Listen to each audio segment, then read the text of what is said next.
Hi everyone! Welcome back to my channel. So, ang next naman natin gagawin ngayong araw ay finally i-unbox na natin yung nabili kong air fryer mula sa Shopee.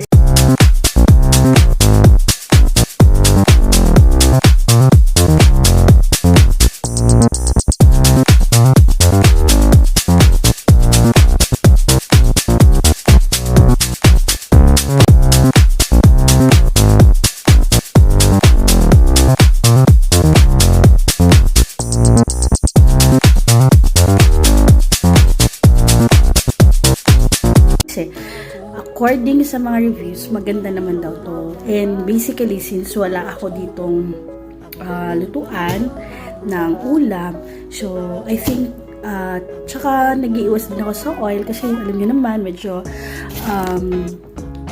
chubby tayo, char. So, titingnan natin yung air fryer. Ayan, i-unbox natin. Actually guys, ito yung trivia. Okay? Una kong nabili yung paper. Ayan. Una to siyang na-deliver. I think mga December pa ata to siya na-deliver or January. Yung ano naman is, December na-deliver yung paper para yung oil dito lang mag-stay. And then, ito naman siya yung air fryer. Kaya, unbox na natin guys. So, yan siya daw. Multi-function, oil-free, smart touch, timing, pull-out grill basket, big capacity dahil 4.5 liters. So, kapag magbi-bake daw, 25 minutes, 160 degrees. Paghipon, 25 minutes, 160 degrees.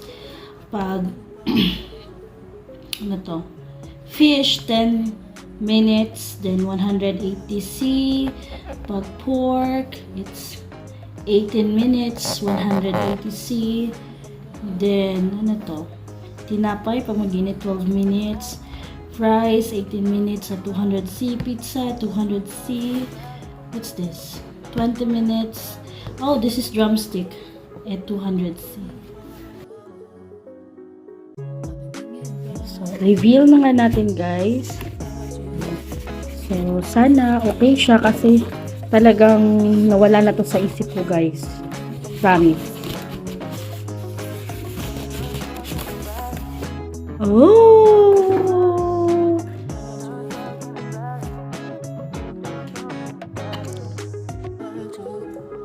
So, ito na siya guys.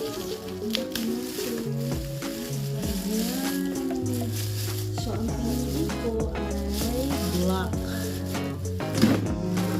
Wow.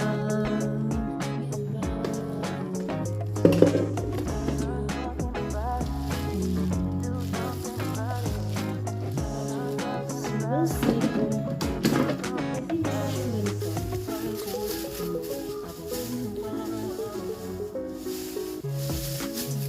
So, I think ilalagay siya dito.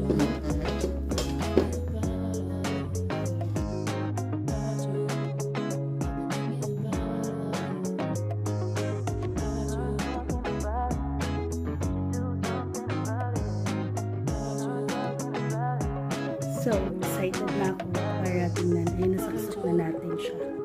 Ayan. Nagantay na lang siya. Ayan.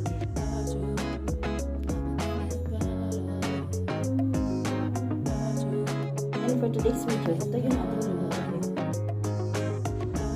So, ayan. Tatlo mo na yung nilagay natin para makita natin kung ano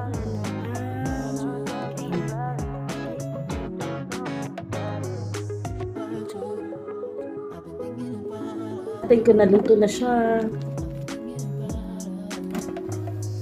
Wow! Naluto na siya! Amazing! Diba? Transfer na natin. Ayun na nga guys, ininit natin ulit lahat ang anim para mainit sila at medyo crispy at lumambot pa. See ya! Next video!